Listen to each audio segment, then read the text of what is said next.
En este episodio vamos a hablar sobre los ataques de pánico, o a veces llamados ataques de ansiedad, que son una sensación extremadamente intensa de miedo que pueden venir acompañados de un conjunto de síntomas muy desagradables para quien los está experimentando.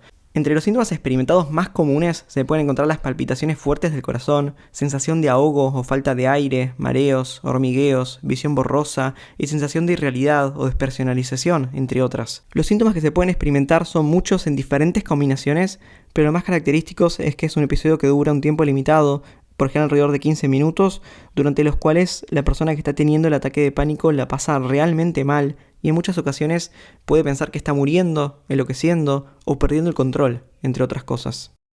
Para quienes no me conocen, me presento, soy Juan Pablo y junto con mi colega Laura coordinamos el equipo de psicólogos TCC. En nuestro equipo proveemos servicios de atención psicológica y formación para profesionales de salud mental. Este episodio va a resultarle particularmente interesante a personas con ansiedad y que puedan estar experimentando ataques de pánico. La idea será poder entender un poco más por qué pueden estar ocurriendo los ataques de pánico y qué hacer al respecto. En primer lugar, es importante señalar que el trastorno de pánico es diferente de lo que es un ataque de pánico. Cualquier persona puede experimentar ataques de pánico en diferentes momentos de su vida y en ocasiones ocurren de manera aislada, por situaciones puntuales de fuerte estrés o ansiedad y pueden no volver a repetirse. No por experimentar un ataque de pánico, uno tiene un trastorno de pánico. El trastorno de pánico se caracteriza por el miedo excesivo a volver a tener ataques de pánico. Esto puede estar realmente ocurriendo con cierta frecuencia o periodicidad, es decir, la persona puede realmente estar experimentando ataques de ansiedad o de pánico seguidos, afectando significativamente la vida de la persona. Y la vida de la persona no solamente se encuentra afectado por los ataques de pánico en sí mismos, que son episodios muy angustiantes, sino también por todo lo que hacemos mientras no estamos teniendo los ataques de pánico. Estamos con miedo de volver a tenerlos, estamos pendientes de nuestro cuerpo y de nuestros síntomas, chequeando para ver si se está por desarrollar en algún momento un nuevo ataque de pánico, un nuevo episodio, y podemos dejar actividades o evitar ir a lugares temidos donde tuvimos un ataque de pánico, donde tenemos miedo de sentir ansiedad y de que pueda desarrollarse un ataque de pánico, y esto a veces conduce a cuadros de agorafobia. Y antes de empezar, algo muy importante a señalar es que tener ataque de pánico no significa que esto sea lo principal que nos está ocurriendo. Es muy importante no autodiagnosticarse y acudir a buscar ayuda profesional si estamos atravesando esta situación, porque muchas cosas diferentes suelen confundirse con ataques de pánico y un profesional va a poder escucharnos y evaluarnos para saber si lo que realmente nos está pasando es un ataque de pánico o otra cosa y de esta manera poder brindar el mejor tratamiento para nosotros. ¿Por qué ocurren los ataques de pánico? Para explicarlo, es importante entender cómo funciona nuestro cuerpo, en primer lugar. Y tomemos otro ejemplo, como por ejemplo una fobia. Cuando una persona desarrolla una fobia a un estímulo específico, digamos por ejemplo una fobia a los perros, la persona puede tener una respuesta de miedo intenso muy fuerte frente a este estímulo, en este caso frente a los perros. Cuando uno ve un perro, el cuerpo experimenta esta respuesta de lucha, huida o congelamiento. Experimenta síntomas prácticamente iguales a los de un ataque de pánico. Latidos muy fuertes del corazón, ansiedad, tensión muscular, sudoración, un temor irracional, ganas de salir corriendo.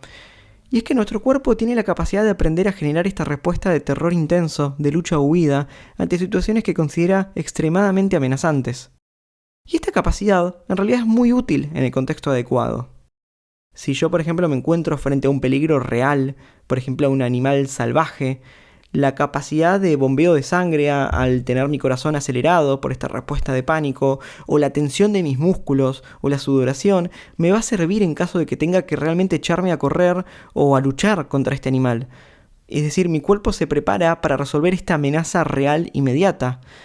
Otras cosas menos importantes o secundarias, en este caso como el sistema digestivo, es puesto en segundo plano. Mi cuerpo se focaliza en hacer frente a la amenaza inmediata. Sin embargo, esta misma capacidad de respuesta de lucha-huida, que es útil ante amenazas reales, puede aprenderse y volverse problemática cuando se responde de esta manera a algo que no es realmente amenazante. En el caso de las fobias, por ejemplo, la fobia a los perros, se responde de esta manera a algo que en realidad no es tan amenazante como un animal salvaje. En el caso del trastorno de pánico, aunque no parezca, lo mismo ocurre. Aprendemos a responder ante ciertos estímulos como si trataran de vida o muerte. Pero en el caso del trastorno de pánico, ¿cuál es este estímulo? Dijimos que en el caso de la fobia a los perros, uno puede responder de esta manera frente a perros. Y en el caso del trastorno de pánico, en muchos casos son las propias señales del cuerpo en sí mismas las que despiertan la respuesta de pánico. Y esto es algo muy paradójico, porque no hay una amenaza externa concreta que despierte esta respuesta, sino que son los propios estímulos interoceptivos, los estímulos del propio cuerpo, los que despiertan este ciclo de pánico.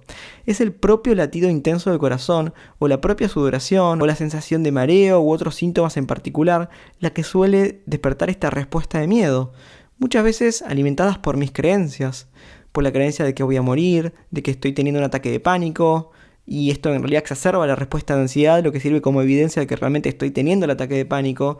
Y de esta manera se despierta y se activa el ciclo que mantiene la respuesta de ansiedad, intensificando cada vez más mis síntomas y funcionando como evidencia para amplificar más mi ansiedad.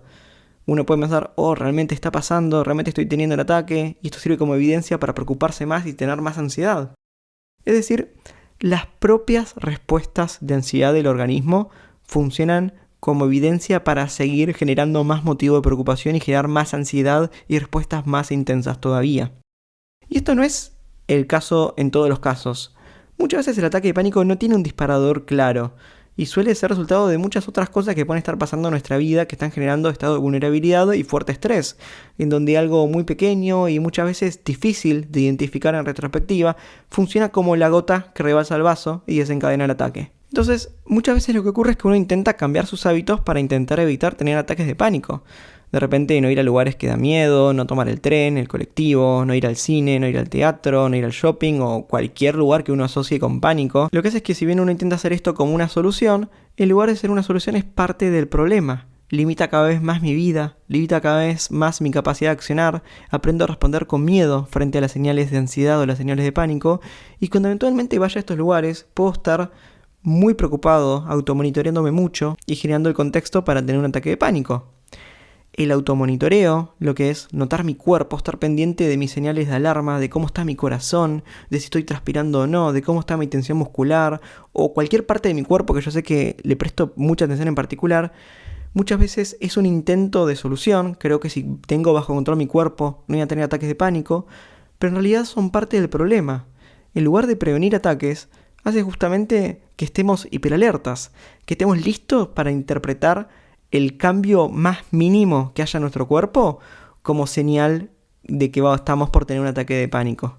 Es decir, interpretamos de manera catastrófica y respondemos con ansiedad ante la más mínima señal de que hay un cambio en nuestro cuerpo, amplificando todo el cuadro de pánico. Ahora, algo muy importante es que comprender cómo funciona el pánico, no es suficiente para modificarlo y para tratarlo. Uno puede comprenderlo, pero la respuesta de pánico es una respuesta aprendida que cuando está ocurriendo es muy difícil de frenar. Cuando la respuesta está instalada en el repertorio del individuo, cuando venimos experimentando ataques de pánico hace tiempo y aprendimos a temer a ciertos estímulos corporales, con solamente entender cómo funciona no alcanza muchas veces para modificar esta asociación y dejar de responder con ansiedad cuando los estímulos aparecen. Es decir, yo puedo estar escuchando este podcast y sintiendo alivio y sintiendo que entiendo un poco cómo funciona mi pánico, pero más tarde, cuando aparecen los síntomas, vuelvo a tener ansiedad. Y esto ocurre muchísimo. Además, muchas veces suele experimentarse junto a otras situaciones vitales que requieren mi atención y requieren también que las pueda solucionar. Por ejemplo, cambios familiares, laborales, según alguna situación en mi relación de pareja o alguna situación de salud. Entonces, los trastornos de pánico o los trastornos en general requieren tratamiento. La psicoeducación, poder comprenderlos es una parte importante, pero no es un tratamiento. Requieren un trabajo personalizado, ya que lo más efectivo es un plan personalizado que implique estrategias de relajación fisiológica, de reestructuración o flexibilización cognitiva y principalmente ejercicios de exposición corporal diseñados para tratar el pánico. Es importantísimo poder consultar con un profesional de salud mental, ya que intentar aplicar estas técnicas sin el contexto adecuado muchas veces implica intentarlas para tratar de eliminar la ansiedad o para tratar de no sentir pánico y suele resultar en empeorar el cuadro. Durante un tratamiento se suelen acordar objetivos en conjunto para que de manera gradual podamos comprender qué es lo que está ocurriendo y adquirir herramientas para poder gestionar la ansiedad de manera funcional y cambiar la manera de relacionarse con la respuesta de ansiedad, facilitando la aceptación y la gestión de la ansiedad, en lugar de la actitud de lucha y huida frente a la ansiedad, y esta actitud de tratar de eliminarla que suele resultar en agravar el problema. Para lograr este objetivo, se realiza un plan de tratamiento compartiendo la conceptualización personal del caso. En nuestro equipo contamos con profesionales para poder ayudarte. Si estás experimentando ataques de pánico, podés contactarnos. Hasta acá llegamos con el episodio de hoy. Si el video te gustó, no olvides suscribirte a nuestro canal, poner me gusta y comentarnos de qué otro tema te gustaría que hablemos en futuros episodios para continuar ayudando. Nos vemos en el próximo episodio.